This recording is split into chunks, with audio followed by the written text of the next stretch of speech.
everyone, this is me, Kim, and welcome back to my vlog. So today, samahan niyo po kaming mamili sa grocery para po sa paninda namin. Hindi naman po masyadong madami ang bibilhin namin, yung mga kulang lang po sa tindahan. Medyo malayo-layo rin po ang biyahe papuntang grocery. So let's go!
So, ayun, nakarating na kami dito sa bibilhan namin.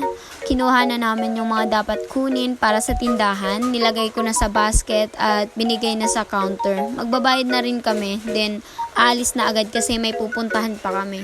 Bigla kasi akong nagutom at eto talaga yung lagi kong request kay Tito tuwing sumasama ako sa kanya mamalengke or kung saan man. Lomi talaga, Lomi. That's my favorite. Actually, naging favorite ko lang siya recently. So, ayan na nga, order na si Tito. 4 na order, 2 sa akin. Cherries. Syempre, para kay mother, kawawa naman yung laging iwan sa tindahan. So, take out yung isa. Ay, nako, Kayla. Masyado ka ng masaya. Tama na yan. Okay, story time. So, dati kasi hindi talaga ako kumakain ng lomi, lalo na nung bago pa lang kami dito sa Rizal. Nanibago ako noon kasi iba talaga yung lomi sa Leyte kumpara dito. Iba ang texture, iba ang lasa, pati mga toppings magkaiba. So, hindi ko talaga siya ma-recognize as lomi. Tapos, one time na umalis kami ni na Mother Earth and Tito at mga kapatid ko, syempre kasama din yun sila. So, gutom na gutom ako noon kasi hindi ako nakakain bago umalis. Then, bumili sila ng lomi. Pinilit ko talaga sarili ko kumain kasi sobrang gutom ko na at hindi ko na malayan. Naubos ko na pala yung isang buong order na lomi. Din ayun, parang lagi ko na siyang hinahanap kapag sumasama ako kay Tito mamalengke or kung saan man pupunta. And then yun, favorite ko na siya ngayon. Tapos na kaming kumain, then may dinaanan pa si Tito. Bumili siya ng karne at napakamahal naman. At magpapagas muna kami, then uuwi na kami. So, let's go!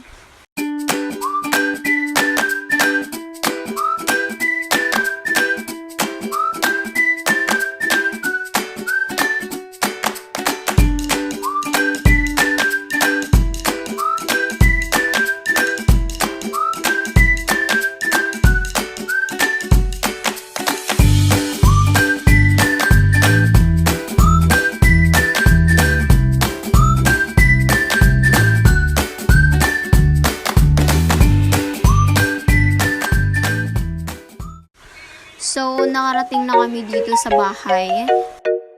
Then, ayusin ko lang yung mga pinambili namin.